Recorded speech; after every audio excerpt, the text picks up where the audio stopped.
Supreme court में फौजी अदालतों के केस की समाअत शुरू। वजारत दिफा के वकील ख्वाजा हारिस ने दलाइल का आगाज कर दिया। ख्वाजा हारिस ने कहा है कि अदालती फैसले की बुनियाद पर आर्टिकल 8(5) और 8(3) है। दोनों झेली आर्टिकल्स यकसर मुख्तलिफ हैं और इन्हें यकजा नहीं किया जा सकता।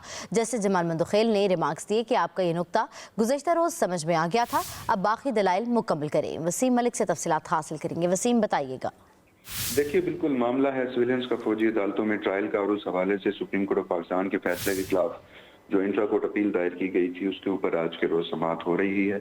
वजारत दिफा के जो वकील हैं ख्वाजा हारिस, वो इस वक्त दलाइल दे रहे हैं। गुज़श्ता रोज भी ख्वाजा हारिस के वकील ने दलाइल दिए थे और साथ ही अदालत को इस बात की यकीन दहानी कराई थी कि आज के दिन वो अपने दलाइल मुकम्मल कर लेंगे। ख्वाजा हारिस के दलाइल के बाद जो दरख्वास्त गुजार थे इस केस के मरकजी एतजाज एहसन, उनके वकील और उसके साथ साथ साबिक चीफ जस्टिस जवाद खाजा के वकील जो हैं वो दलाइल देंगे। उसके बाद अटॉर्नी जनरल ऑफ पाकिस्तान जो हैं वो भी रोस्टम पर आएंगे। तो अदालत ने इसी वजह से ही रवां हफ्ते तमाम काज लिस्ट मनसूख करके सिर्फ फौजी अदालतों का मुकदमा सुनने का फैसला किया है और इम्कान यही जाहिर किया जा रहा है कि जुम्मे के रोज तक इस केस का फैसला जो है वो सामने आ सकता है।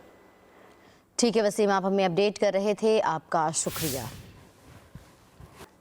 देखिए, बिल्कुल मामला है सिविलियंस का फौजी अदालतों में ट्रायल का, और उस हवाले से सुप्रीम कोर्ट ऑफ पाकिस्तान के फैसले के खिलाफ जो इंट्रा कोर्ट अपील दायर की गई थी उसके ऊपर आज के रोज समाअत हो रही है।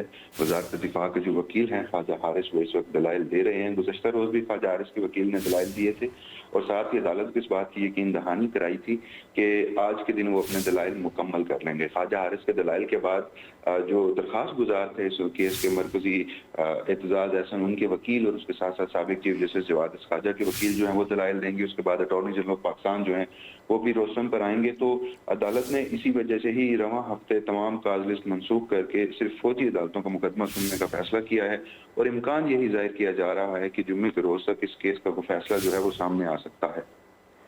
ठीक है वसीम, आप हमें अपडेट कर रहे थे, आपका शुक्रिया। देखिए, बिल्कुल मामला है सिविलियंस का फौजी अदालतों में ट्रायल का, और उस हवाले से सुप्रीम कोर्ट ऑफ पाकिस्तान के फैसले के खिलाफ जो इंट्रा कोर्ट अपील दायर की गई थी उसके ऊपर आज के रोज समाअत हो रही है। वजारत दिफा के जो वकील हैं ख्वाजा हारिस, वो इस वक्त दलाइल दे रहे हैं। गुज़श्ता रोज भी ख्वाजा हारिस के वकील ने दलाइल दिए थे और साथ ही अदालत को इस बात की यकीन दहानी कराई थी कि आज के दिन वो अपने दलाइल मुकम्मल कर लेंगे। ख्वाजा हारिस के दलाइल के बाद जो दरख्वास्त गुजार थे इस केस के मरकजी एतजाज एहसन, उनके वकील और उसके साथ साथ साबिक चीफ जस्टिस जवाद खाजा के वकील जो हैं वो दलाइल देंगे। उसके बाद अटॉर्नी जनरल ऑफ पाकिस्तान जो हैं वो भी रोस्टम पर आएंगे। तो अदालत ने इसी वजह से ही रवां हफ्ते तमाम काज लिस्ट मनसूख करके सिर्फ फौजी अदालतों का मुकदमा सुनने का फैसला किया है और इम्कान यही जाहिर किया जा रहा है कि जुम्मे के रोज तक इस केस का फैसला जो है वो सामने आ सकता है। ठीक है वसीम, आप हमें अपडेट कर रहे थे, आपका शुक्रिया।